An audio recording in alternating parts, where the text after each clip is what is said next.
Hello there. Petite Mandalorienne et petit Djarin, sans oublier les grands Vizsla, comment allez-vous? L'armurier, l'armurière, tout dépend la langue utilisée pour regarder la série.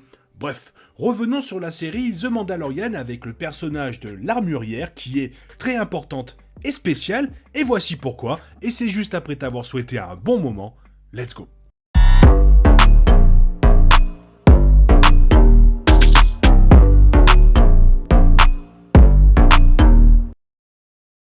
L'épisode 5 de la saison 3 de The Mandalorian a continué d'approfondir la tradition et la mythologie de l'un des personnages centraux de la série, l'armurière. Ce personnage, joué par Emily Swallow, a été un élément essentiel de la construction mondiale de The Mandalorian en tant que série et de la religion de son personnage depuis le début de la série en 2019. L'armurière est apparue dans les saisons 1 et 3, ainsi qu'une apparition dans le spin-off de l'émission, le livre de Boba Fett. Après la saison 3 de The Mandalorian, le rôle de l'armurière a eu pas mal de temps pour briller. L'épisode 5 de la saison approfondissant encore le personnage.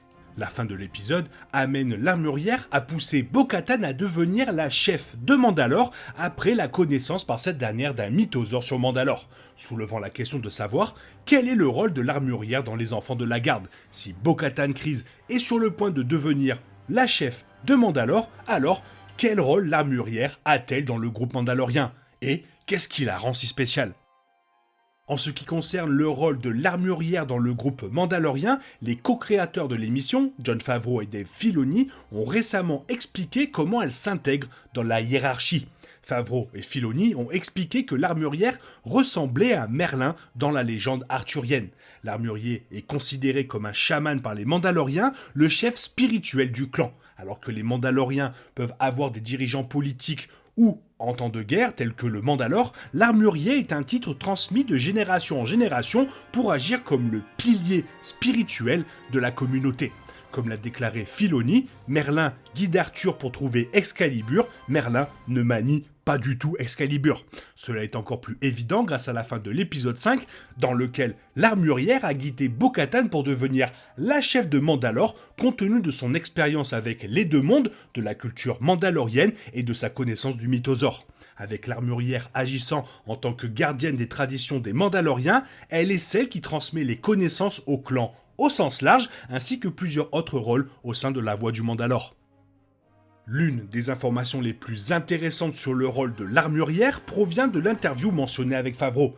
Il a déclaré que lui et Filoni avaient parlé en profondeur de l'armurier et sont arrivés à la conclusion que l'armurier est un titre transmis de génération en génération. Comme tout autre dirigeant mandalorien, le guide spirituel des Mandaloriens continue d'être transmis, du moins chez les enfants de la garde.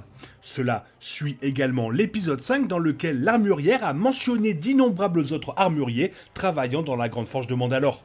Cela pourrait même laisser entendre qu'à un moment donné, probablement à l'apogée du pouvoir des Mandaloriens dans le passé, les armuriers servaient de groupe. Il est probable que les armuriers mandaloriens aient existé ensemble, l'un d'entre eux détenant le statut le plus élevé, comme en témoigne le rôle de leader de l'armurière tout au long de The Mandalorian. Un autre rôle de l'armurier dans la culture mandalorienne est évident par son nom. L'armurier est responsable de la fabrication des armures mandaloriennes et de la liaison des différents clans. Tout en servant également de gardien du savoir et de guide spirituel, l'armurier est responsable de la protection physique des Mandaloriens et donc de les guider sur la voie du Mandalore, en fabriquant des casques, entre autres, pièces d'armure. Cela a été montré dans la saison 1 de The Mandalorian, dans laquelle l'armure pescar brillante de Din a été fabriquée par l'armurière. De même, l'armurier lie les clans grâce à son art. Comme on le voit avec Din Djarin et Grogu, les deux ont des pièces d'armure avec le sceau du Mudhorn orné dessus. Cela fait de Din et Grogu un clan à eux deux, appartenant au bien nommé clan Mudhorn. D'autres sceaux sont visibles tout au long de la série, tels que les sceaux désormais doubles de Bo-Katan, les Night Owls et le Mythosaure. Le sceau du clan Vizsla est également celui du Hurle Faucon, qui aurait été orné sur leur armure par l'armurière elle-même.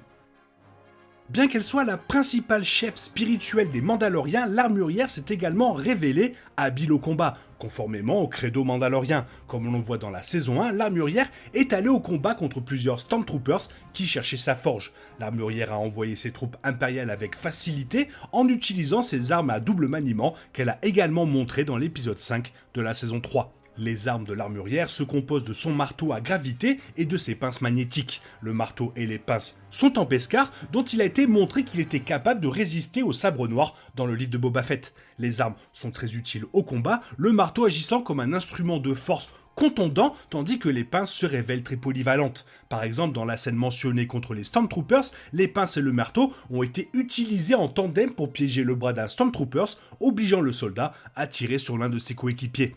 Dans l'épisode 5, les armes ont été montrées de manière encore plus utile pour le combat. À un moment donné, l'armurière utilise son marteau comme arme à distance, le lançant à travers la pièce pour assommer l'un des pirates de Goyan Chad.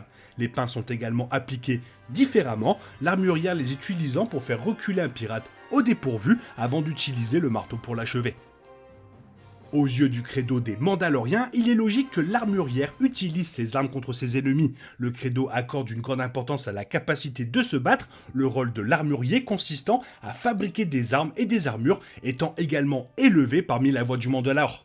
Pour cette raison, le lien entre ses compétences au combat, sa forge d'armes mandalorienne et les armes doubles du marteau et des pinces rend le rôle de l'armurière dans la série d'autant plus clair, la positionnant véritablement comme l'un des personnages très spéciaux de l'émission.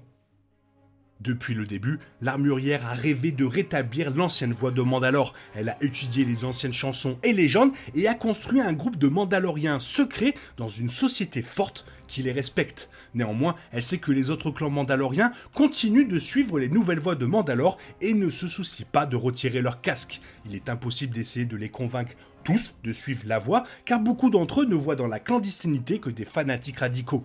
Elle comprend sagement que pour la voie prospère, elle doit commencer à tolérer les autres Mandaloriens qui ne la suivent pas. L'armurière aurait très bien pu tenter d'utiliser Bo-Katan comme un moyen de contrôler et de convaincre les autres clans de suivre la voie, mais à la place, elle choisit de placer la survie du reste de son peuple entre les mains de Bo-Katan. Elle explique que le mythosaure est un signe qu'il est temps pour une nouvelle ère de naître pour Mandalore. Jusqu'à présent, l'armurière envisageait la nouvelle ère comme celle où tous les Mandaloriens suivraient la voie, mais maintenant, elle le voit comme un endroit où les différents clans peuvent vivre en paix les uns avec les autres.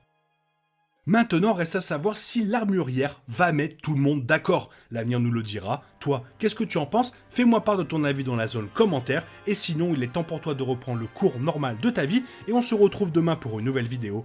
Bisous bisous. Bye bye.